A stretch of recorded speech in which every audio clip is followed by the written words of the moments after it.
Waalaikumsalam warahmatullahi wabarakatuh. Alhamdulillah, nikmatul iman wal Islam. Syukur la ilaha illallah, syukur anna Muhammadar Rasulullah. Allahumma shalli ala nabiyyina Muhammad wa ala alihi wa sahbihi ajma'in. Ba'd. Bapak Ibu, kita awali majlis kita dengan berdoa bersama. Bismillahirrahmanirrahim. Rabbi zidni ilma warzuqni ilma. Alhamdulillah, semuanya masih sehat ya, dan masih hidup. Gak mungkin sehat kalau nggak hidup. Dan alhamdulillahnya lagi masih disempatkan untuk berjamaah ada di majelis. Lebih-lebihnya masih diberi iman, masih diberi hidayah. Walaupun nampaknya banyak yang keinginan. Saya agak keinginan juga dulu. Kipasin lumayan ya. Atau cuma saya yang dingin? Semua dingin. Oh, semua dingin. Semuanya dingin. Gak apa-apa. Dinyalakan gak apa-apa, dinyalakan juga gak apa-apa. Jadi mati saja.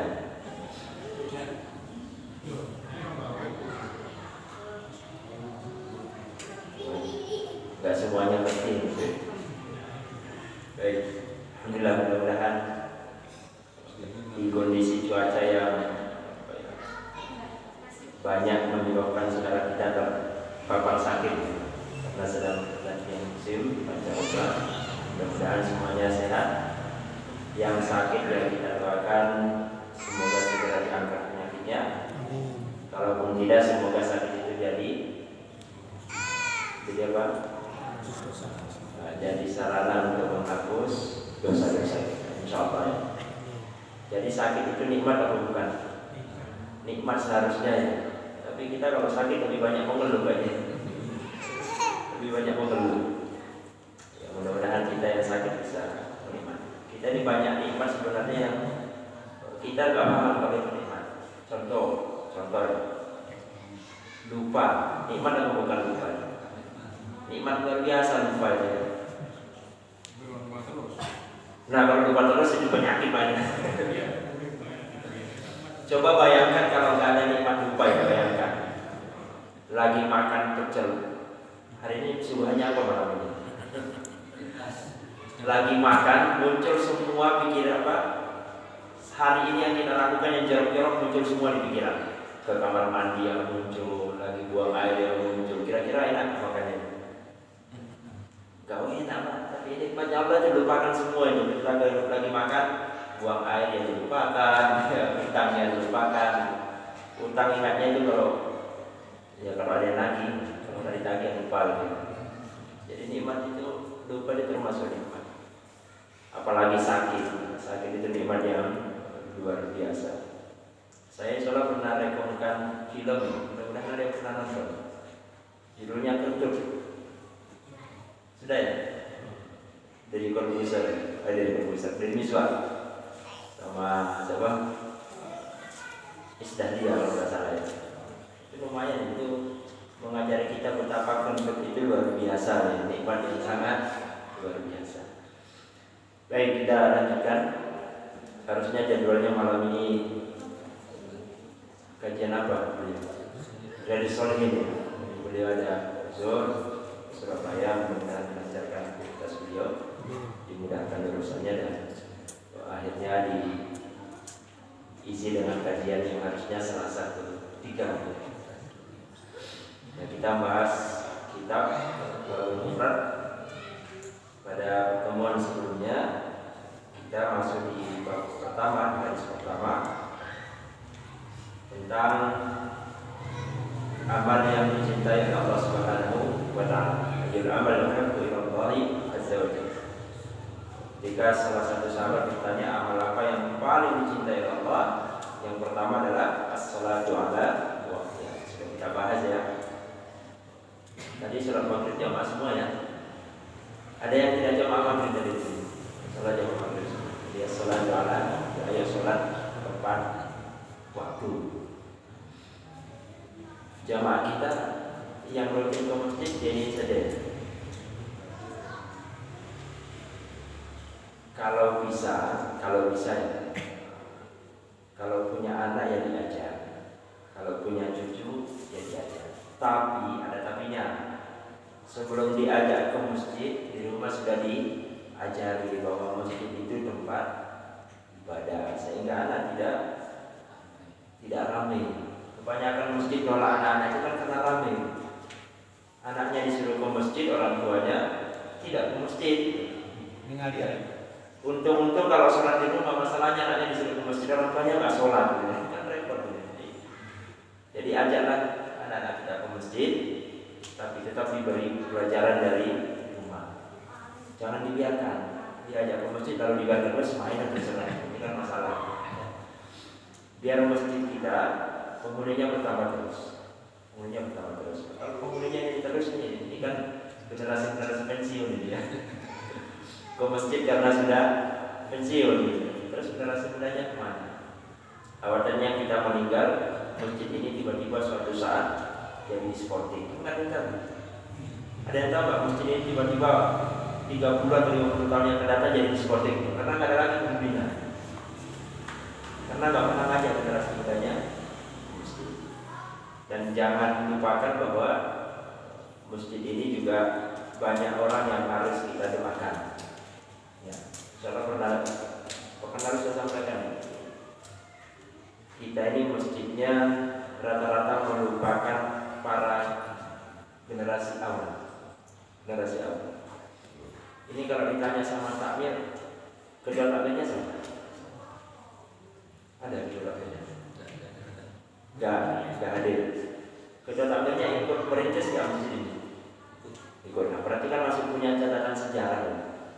Kalau nanti para perintis ini hilang, kira-kira generasi kita masih hafal nggak sejarah masjid ini? Nggak hafal perintisnya siapa, yang ngurus tanahnya siapa, yang ngurus bangunan siapa, yang nyari dana siapa, hilang. Akhirnya banyak keluarga perintis masjid yang seharusnya dibantu tidak terbantu karena hilang catatan. Nah, maka masjid ini mari kita hidupkan sambil tetap mengenang para pahlawan yang terlibat dalam pembangunan masjid. Itu sholat tepat waktu aja anak kita ini, alhamdulillah banyak anak kecil kita ini. Sambil kita doakan semoga Allah istiqomahkan kita dan anak keturunan kita. Doanya Nabi Ibrahim masih hafal ya? Doanya Nabi Ibrahim, Rabbi ja'alni muqimas sholati wa min dzurriyyati. Ya Allah, jadikan saya orang yang ahli, orang yang istiqomah dalam kegiatan yang bernama sholat. Tapi bukan cuma saya, wa min dzurriyyati, dan anak-anak keturunan saya. Semua anak keturunan. Yang sampai kita nggak pernah mendoakan anak keturunan kita. Masa fokus di sholat. Baik, itu yang pertama. Sudah siap semua ya sholat tepat waktu ya? Sholat. Kalau yang di sini sholat saya jamin lah. Yang kita pertanyakan kan generasi kita. Yang kedua, yang pertama sholat pada waktunya, kultu semua ayin. Kemudian saya bertanya apa lagi ya Rasulullah? Qala summa birrul walidain. Nah, ini fokus kita di sini, berbakti kepada kedua orang tua. Jadi amal yang dicintai oleh Allah yang paling dicintai pertama sholat tepat waktu, yang kedua adalah bakti kepada kedua orang tua. Semua yang di sini, semua kita ini terlahir sebagai seorang anak. Sering saya ulangi. Tapi tidak semua kita bisa melahirkan anak. Sepakat ya? Sepakat, karena ada laki-laki nggak mungkin melahirkan anak laki-laki. Semua terlahir sebagai seorang anak, tapi tidak semua bisa melahirkan anak. Nah, karena kita terlahir sebagai seorang anak, berarti satu catatan bahwa kita ini punya orang tua. Pasti. Yang nggak punya orang tua kan cuma siapa? Ya, cuma Nabi Adam dan Hawa. Yang lainnya punya orang tua. Isa alaihissalam punya ibu, nggak punya ayah. Punya orang tua. Kecuali Nabi Adam. Ada lagi nggak manusia yang nggak punya orang tua? Dan semua punya ya, kecuali yang orang tuanya sudah meninggal. Ya. Tapi kan semuanya juga punya orang tua, gitu. Nah, karena kita punya orang tua, maka kita punya kewajiban untuk berbakti, berbuat baik kepada keduanya. Dan di zaman kita sekarang ini banyak orang tua yang sangat menyayangi anaknya. Saking sayangnya, apa-apa semuanya dituruti. Apa-apa dituruti. Saya pernah nonton film. Film ini jadi renungan sebenarnya. Tapi saya lupa judulnya. Saya itu suka nonton tapi lupa judulnya. Pokoknya dapat pelajaran. Saya sering sampaikan ke anak saya, silahkan nonton apa saja boleh. Cuma satu, jangan pernah nonton, jangan pernah baca komik, jangan pernah main kalau tidak ada pelajaran yang diambil. Walaupun itu susah. Tapi tidak. Nah, ada sebuah film. Seorang ibu yang sangat sayang sama anaknya, sayang sekali. Apapun dituruti sama ibunya. Mandi yang dimandikan sampai anaknya itu besar, dimandikan sama ibunya. Bukan besarnya remaja ya, sampai usia 30, 25, 30 itu masih dimandikan sama ibunya. Saking sayangnya, laki-laki padahal. Laki-laki, semua difasilitasi. Sampai suatu ketika anaknya bilang ke ibunya, "Bu, sudah waktunya saya menikah." Langsung ekspresi ibunya itu berubah drastis. Wah, kalau anak saya menikah, berarti anak saya akan dicintai sama orang lain. Gak boleh. Pokoknya anak saya saja yang cintai. Gak boleh ada yang lain. Tapi karena dia sayang sama anaknya, tetap diizinkan menikah. Gak apa-apa nikah. Tapi apa yang terjadi ya, istrinya ya itu diberikan suasana yang tidak mengenakan. Lalu kemudian berbagai macam cara dilakukan agar bercerai. Dan endingnya di film itu, sang ibu akhirnya membunuh anaknya. Daripada anak saya dijadi milik orang lain, mendingan aku. Saking sayangnya ibu kepada anak. Lalu kemudian istri anaknya juga dibunuh. Dan terakhir dia juga bunuh diri. Mati semua jadinya. Itu saking sayangnya sama anak. Boleh gak orang tua seperti itu? Itu orang tua, tapi bukan film. Tapi fakta yang ada di lapangan yang banyak adalah anak yang durhaka kepada orang tua. Itu fakta di lapangan. Nah, kira-kira kita ini termasuk anak yang durhaka apa enggak? Di sini kan banyak yang yatim piatu banyak saja. Kalau ditanya siapa yang yatim piatu, banyak yang angkat tangan di sini. Ada yang masih lengkap orang tuanya. Ada yang yatim, ada yang piatu, ada yang yatim piatu. Maka kita khawatir ketika malaikat datang bertanya kepada Rasulullah, akhbirni anil iman, akhbirni anil Islam, dan seterusnya. Lalu ada pertanyaan malaikat itu, akhbirni anil sa'ah, ya Rasulullah, beritahu saya tentang hari kiamat. Rasulullah mengatakan, wah, saya tidak tahu tentang hari kiamat. Saya tidak bisa memberitahu karena saya tidak tahu tentang hari kiamat. Terjadinya kapan saya tidak tahu. Saya ingat, saya waktu tahun berapa? Tahun 99, saya kelas 6 SD. Ada informasi masuk TV apa dari TVRI kalau nggak salah. Akan terjadi kiamat tahun ini, tahun 99, bulan 9, jam 9, menit ke 9. Saya sangat hafal kalau saya kelas 6 SD. Dan itu heboh. Sampai berapa tahun kemudian ya nggak kiamat-kiamat juga sampai sekarang. Dan banyak juga peramal yang kemudian meramalkan kiamat akan terjadi tahun sekian. Sampai sekarang belum terbukti. Salah satu ciri kiamat terbesar itu adalah terbitnya matahari dari barat ke timur. Dan itu sudah terjadi. Sudah terjadi, tapi bukan di bumi, di planet lain. Ada satu planet yang itu mataharinya sudah terbit dari barat. Kemudian diprediksi sama ilmuwan itu dunia sebentar lagi, bumi ini sebentar lagi. Tapi di mana itu ternyata tidak terjadi setiap hari, cuma sekali saja, cuma sekali. Bumi tinggal menunggu waktu. Nah, ketika malaikat tanya tentang kiamat, Rasulullah enggak bisa menjawab karena memang enggak tahu. Tapi ketika berbicara ciri-cirinya, Rasulullah tahu ciri-ciri kiamat. Pastinya tidak ada yang tahu. Jadi kalau ada yang mengatakan kiamat tanggal sekian, tanggal sekian, jangan percaya. Jangan percaya. Oh, kiamat besok, enggak boleh percaya. Kiamat itu urusan gaib dan hanya Allah yang tahu pastinya apa. Tapi ciri-cirinya diajarkan oleh Rasul. Salah satunya apa?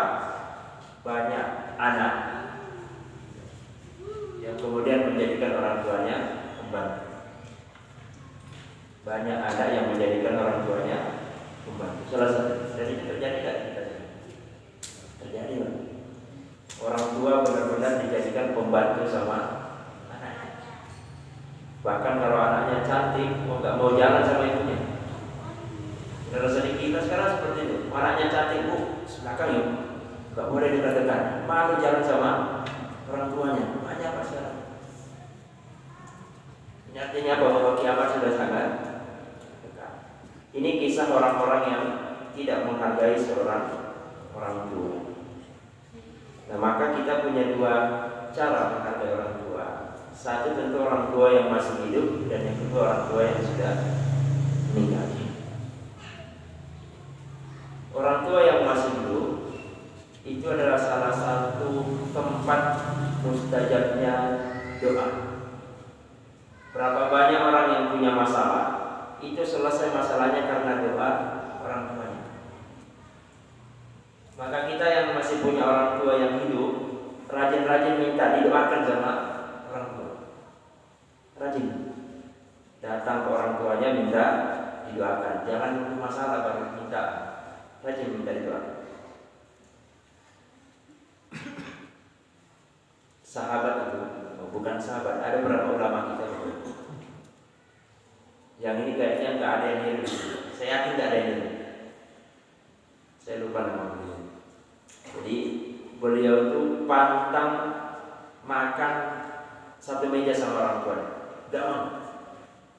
Nggak mau makan satu meja dengan orang tuanya.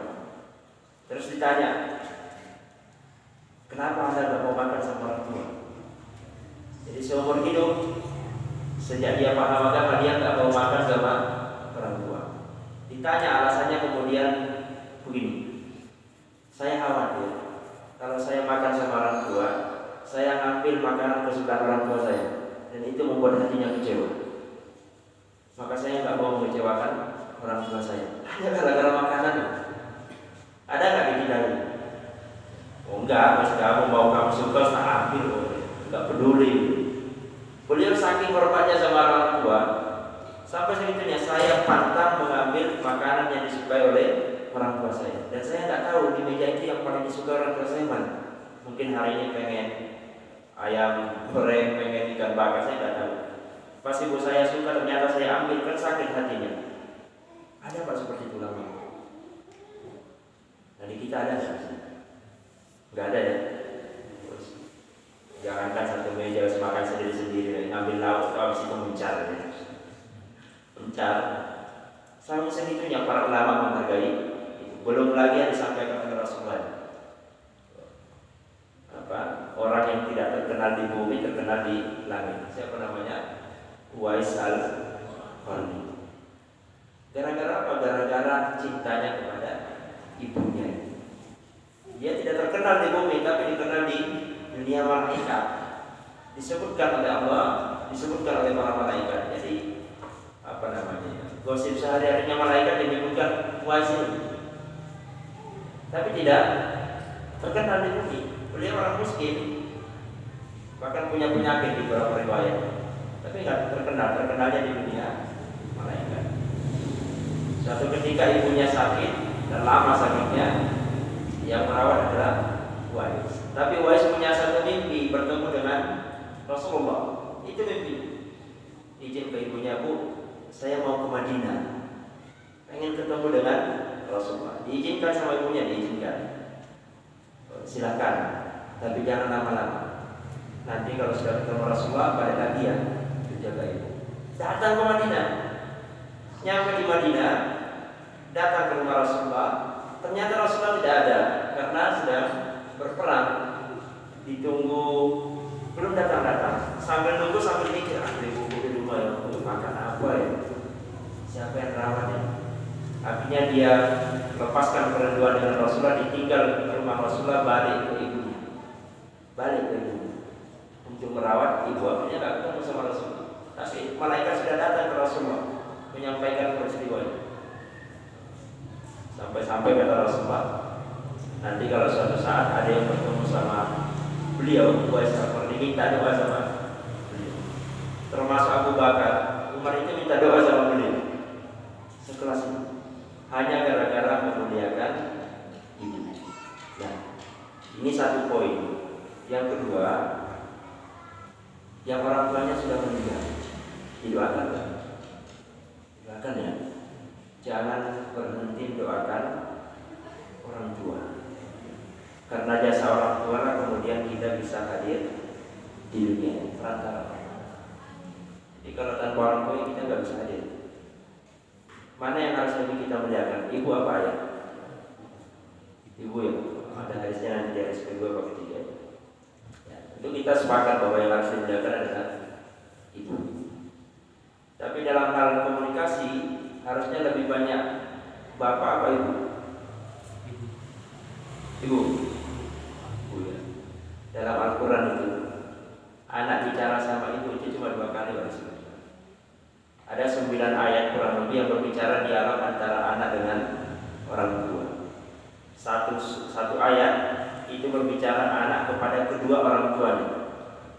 2 ayat kepada anak dan ibunya, sisanya kepada bapak. Anak dengan bapak. Dalam hal pendidikan, dalam hal komunikasi itu harusnya lebih banyak bapak. Contoh, Nabi Ibrahim diskusi kepada bapaknya Azar, Nabi Ismail diskusi kepada bapaknya Nabi Ibrahim, Kan'an diskusi kepada ayahnya Nabi Nuh. Siapa lagi? Oh banyak, ada 9 ayat. Nanti kita bahas insyaAllah. Itu dalam hal pola komunikasi. Ini sebenarnya bapak ini punya banyak peran dalam mensukseskan pendidikan. Tapi rata-rata kita kan diserahkan ke ibu. Bapak tugasnya nyari uang, ibu tugasnya jadi anak. Benar nggak seperti itu? Halo? Oh baterainya habis. Ada slogannya mungkin? Saya punya kabel roll. Soalnya nyampe apa enggak?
Terima kasih.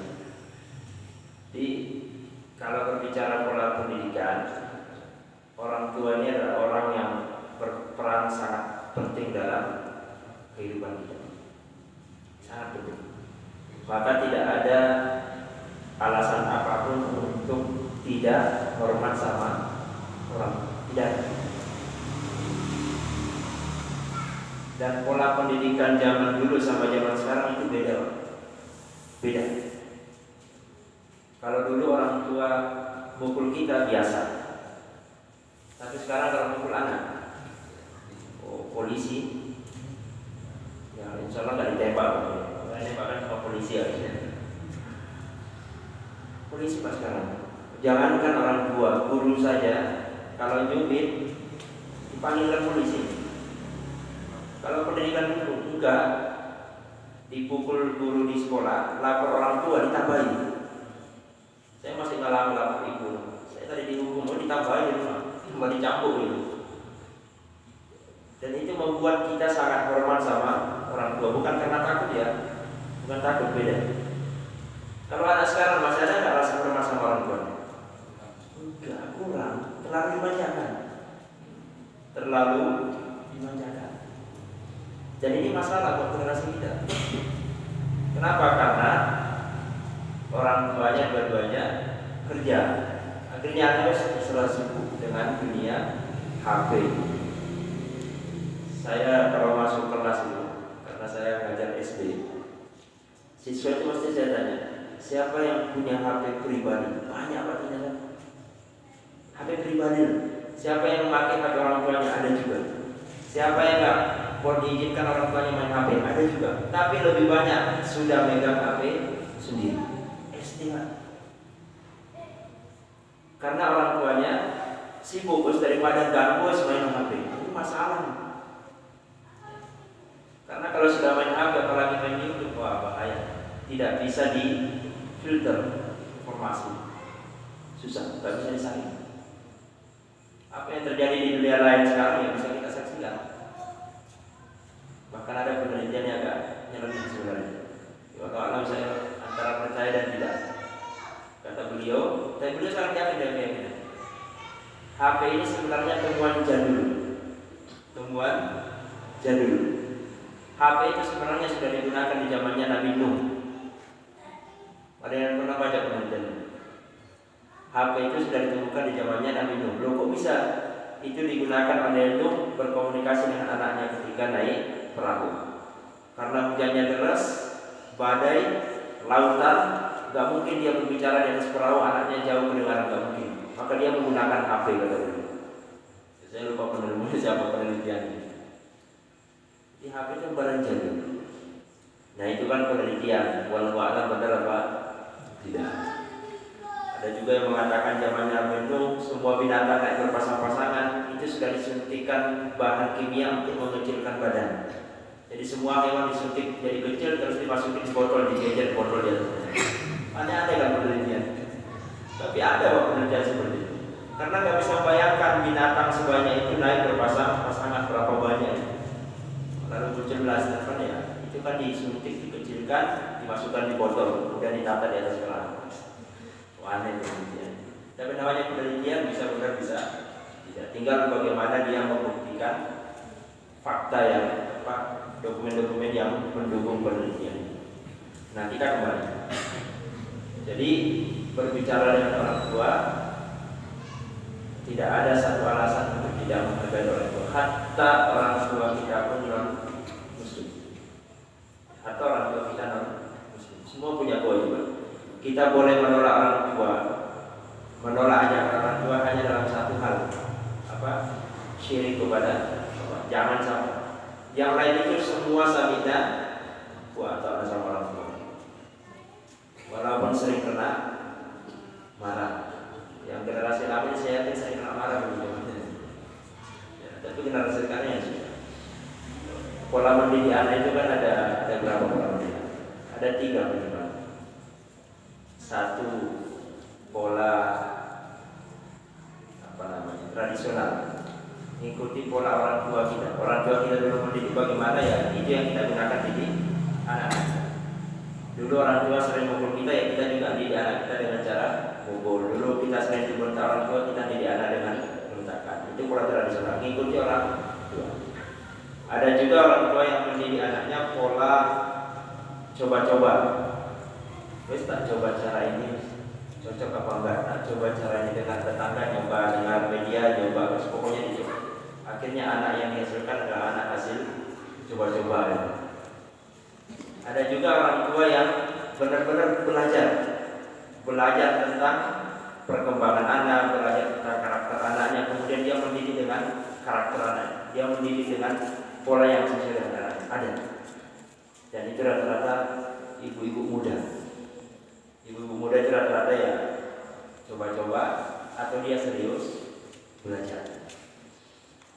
Nah, tapi jangan salahkan juga ketika ada orang tua yang mendidik seperti tradisional, seperti bagaimana dia dididik. Nah, sekali lagi Bapak Ibu yang dirahmati Allah, orang tua ini penting untuk kita muliakan. Insyaallah semuanya bisa menjadi orang tua. Semuanya bisa menjadi orang tua kalau dipanjangkan umur. Maka kalau kita ingin dihargai oleh anak-anak kita, kita ingin dimuliakan oleh anak-anak kita, maka hargai dan muliakan juga anak-anak. Apa yang kita ajarkan kepada anak kita, itu juga akan dilakukan anak-anak kita ketika mereka sudah besar. Pasti. Kalau sejak kecil kita ajar agar kita mencintai, sama sampai besar kita juga dicintai oleh anak. Ada kisah menarik, ini kisah nyata. Ada seorang ibu yang mendidik anaknya sampai besar, dan anaknya sukses. Anaknya sukses dan keluar negeri, kerja di luar negeri. Setiap bulan anaknya ngirim kertas ke ibunya, ngirim kertas. Nah ibunya ini kan buta huruf, tidak bisa membaca dan tidak tahu itu apa kertas apa. Dan kertasnya banyak, belum ada ATM untuk ngirim uang. Dia cuma mikir ini kertas apaan. Akhirnya kertas itu karena ini dari anaknya, karena saking sayangnya sama anaknya, kertas itu kemudian ditempel di tembok, dijejer. Kemudian suatu ketika ketemu sama Ustaz dalam pengajian ini, dia tanya, dia mengatakan, Ustaz, anak saya ini durhaka, Ustaz. Anak saya durhaka. Dulu saya mendidik mulai kecil sampai besar, saya sekolahkan dengan perjuangan yang luar biasa karena saya single parent. Lalu kemudian berhasil ke luar negeri, saya setiap bulan cuma dikirim kertas. Dan saya nggak tahu isinya apa. Kata Ustaznya, kertasnya mana Bu? Ya itu saya panjang di rumah di tembok. Ustaznya kemudian datang ke rumah itu, lalu kemudian melihat cuma bisa istighfar saja. Ternyata semuanya dolar. Jadi dolar itu semuanya dilem di tembok ini. Kata ibunya ini cuma surat biasa. Kalau setiap bulan anaknya ngirim dolar. Ini namanya orang tua buta huruf nggak ngerti dolar, ya pikirnya kertas biasa. Ternyata uang. Diturunkan semua sama Ustaz itu, kemudian ditukar. Senangnya luar biasa. Orang tua ibunya sudah, anaknya sudah pengen membahagiakan orang tuanya, tapi orang tuanya merasa tidak dibahagiakan. Ada nggak di kita? Anaknya sudah mengupayakan bagaimana caranya orang tua saya bahagia, ternyata orang tua tidak merasa bahagia. Ada ya? Ada. Maka cara membahagiakan orang tua itu ya harus memahami orang tuanya. Harus memahami orang tua. Sama dengan kisah tadi, tidak mau makan gara-gara takut ngambil makanan kesukaan orang tua. Dan kita paling paham orang tua kita masing-masing. Kita sangat paham orang tua kita masing-masing. Saya ini dibesarkan oleh seorang ibu mulai TK. Jadi saya sangat paham perjuangan seorang ibu, karena ibu saya dengan ayah saya cerai. Tapi sama ayah yang masih komunikasi sebelum beliau meninggal tahun lalu. Jadi saya sangat paham bagaimana perjuangan seorang ibu. Dan kalau sudah berbicara tentang itu ya luar biasa, tidak bisa menahan. Nah ini Bapak Ibu, yang kedua yang dicintai oleh Allah Subhanahu wa Ta'ala, muliakan orang tua. Muliakan orang tua. Sebelum kita lanjut ke pertanyaan, Bapak saya atau ada yang mau diskusi? Siap semua. Baik, ada? Yakin? Enggak apa-apa. Kita diskusi pelan-pelan. Baik, kalau ada yang ketiga. Mabirul walidain qultu summa ayyun. Kemudian apa lagi ya Rasulullah yang dicintai oleh Allah? Summa al-jihad fi sabilillah. Jadi tiga yang paling dicintai oleh Allah: satu, as-salatu ala waqtiha; dua, birrul walidain; tiga, al-jihad fi sabilillah. Jihad fi sabilillah itu jangan dibayangkan pakai gamis, jenggotnya panjang, pakai surban, kemana-mana bawa bom. Bukan itu jihad itu. Itu jihad kalau di medan peperangan. Kita kan bukan di medan peperangan, apalagi barisan merdeka ini barisan merdeka, barisan merayakan. Akhirnya kemarin itu saya lewat mana? Lewat Kenal jadinya. Mau lewat situ juga di portal semua ya, barian. Semakin jauh. Jihad fisabilillah itu banyak, termasuk menuntut ilmu ini termasuk jihad. Memaksakan diri untuk bisa hadir ke masjid tepat waktu itu juga jihad. Memaksakan diri duduk di majelis walaupun sambil ngantuk-ngantuk, itu jihad. Bersungguh-sungguh dalam mencari dan mengamalkan apa yang diperintahkan oleh Allah Subhanahu wa taala. Bersungguh-sungguh dalam menjauhi apa yang dilarang oleh Allah. Itu semua jihad. Cuma ketika berbicara jihad, memang banyak di antara kita yang mindsetnya adalah perang. Dan negara kita bukan negara perang. Ada nggak peperangan negara kita? Banyak peperangan di negara kita. Perang media sosial. Perang media sosial. Kadang yang buat cuma satu grup, kemudian dia perang-perangan sama dirinya sendiri itu. Ada apa itu? Ya, dia buat website, kemudian dia berbicara negatif, dia lawan sendiri, dia bantah sendiri, dia lawan lagi bantahannya, dia sendiri sebenarnya pemain. Ada sebenarnya. Jadi hati-hati, itu musuh terbesar kita sekarang, media sosial. Kalau mau lebih besar lagi, musuh terbesar yang harus kita lawan, yang harus kita merdekakan adalah akhlak. Itu musuh terbesar kita, akhlaknya. Karena generasi kita benar-benar akhlaknya sudah mulai dihancurkan pelan-pelan. Maka kita yang punya anak kecil, saya kadang bayangkan anak saya nanti 20-30 tahun masih jadi apa ya? Khawatir kalau kita sebagai orang tua melihat generasi sekarang. Ya kalau mungkin kita masih hidup, ya masih bisa mengarahkan lagi. Insyaallah masih bisa mengarahkan. Tapi kemudian kalau kita sudah meninggal, siapa yang mengarahkannya? Tinggal minta tolong sama Allah Subhanahu wa taala. Mungkin saya pernah sampaikan di sini. Ada anak yang orang tuanya itu pengen anaknya jadi anak yang soleh, beneran.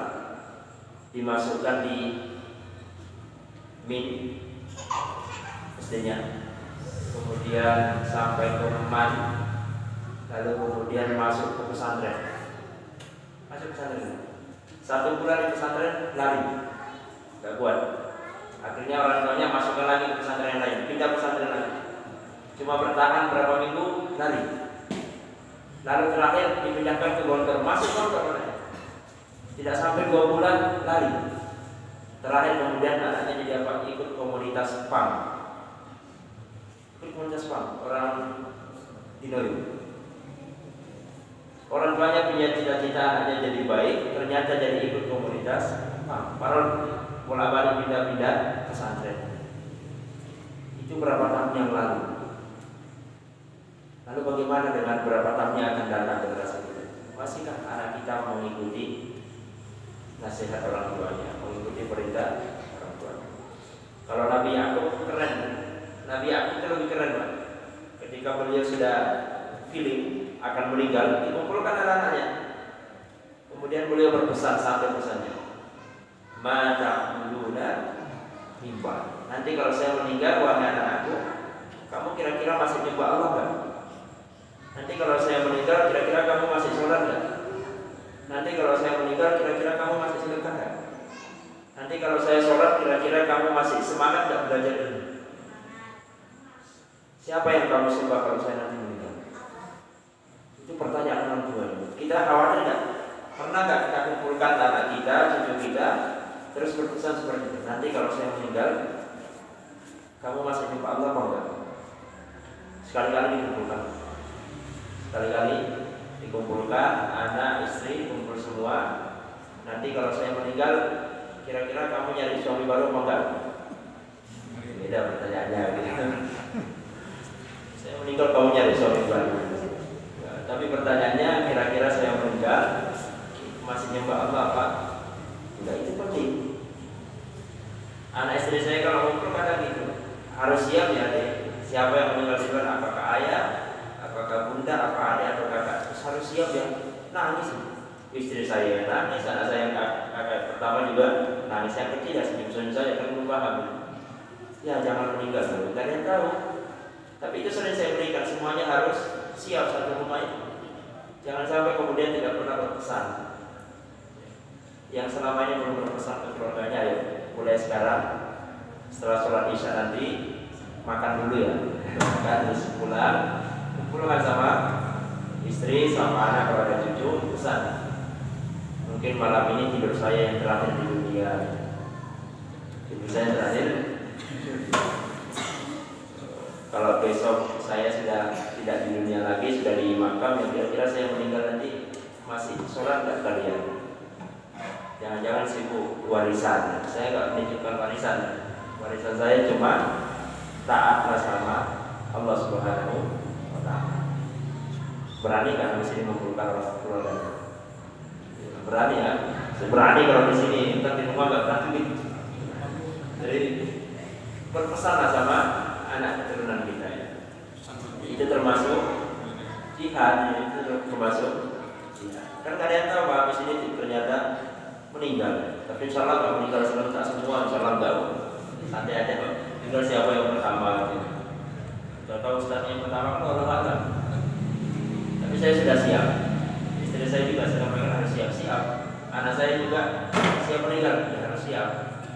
Karena tidak ada yang tahu kapan waktu kita.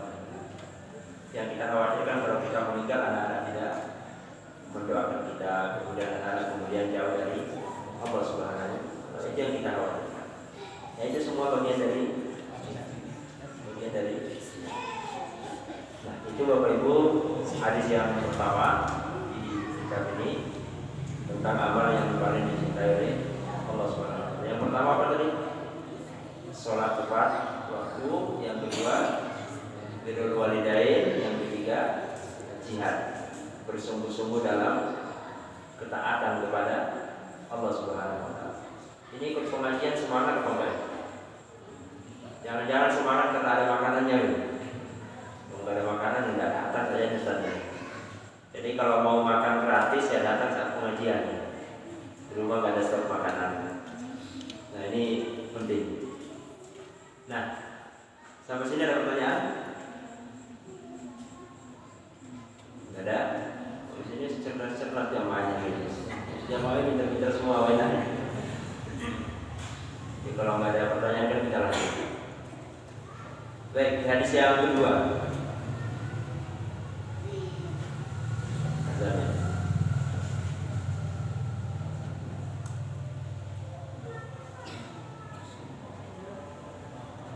Dari Hakim an abihi an jaddihi, qultu ya Rasulullah, saya bertanya ya Rasulullah, siapa yang harus saya utamakan? Siapa yang harus saya lebih muliakan? Rasulullah berkata, ummuka, ibumu. Sampai diulang 3 kali. Kita hafal di sini ya. Sampai diulang 3 kali. Kali yang keempat adalah abaka. Jadi muliakanlah ibu terlebih dahulu, baru kemudian ayah. Ya. Bisa ya? Sudah bisa. Sudah azan kayaknya. Karena ada yang bertanya juga. Gak ada deh ya. Nah, ini silakan setelah ini yang masih punya orang tua, yang orang tuanya masih hidup, itu adalah ladang surga. Itu adalah ladang surga. Silakan dijaga baik-baik orang tua kita dan minta doanya. Kalau mau lebih paham ya hafalkan lagunya Roma Irama. Apa judulnya? Keramat. Ya keramat ya kalau salah ya. Keramat itu bukan dukun, bukan naik gunung masuk hutan ya. Keramat itu ada di ibu. Dimuliakanlah ibu. Baik, insyaallah bersama dengan Allah kita lanjutkan pertemuan bulan depan kalau masih hidup ya insyaallah ya. Semoga malam ini hidup terakhir di dunia kan berlebihan ya. Dan masih hidup, masih sehat dan masih diistiqomahkan dengan ketaatan, masih disinari hati kita dengan sinar iman dan hidayah. Baik, kita akhiri dengan istighfar dan kafaratul majlis. Astagfirullahaladzim. Subhanallahumma wa bihamdik. Asyhadu an la ilaha illa anta, nastaghfiruka wa natubu ilaik. Assalamualaikum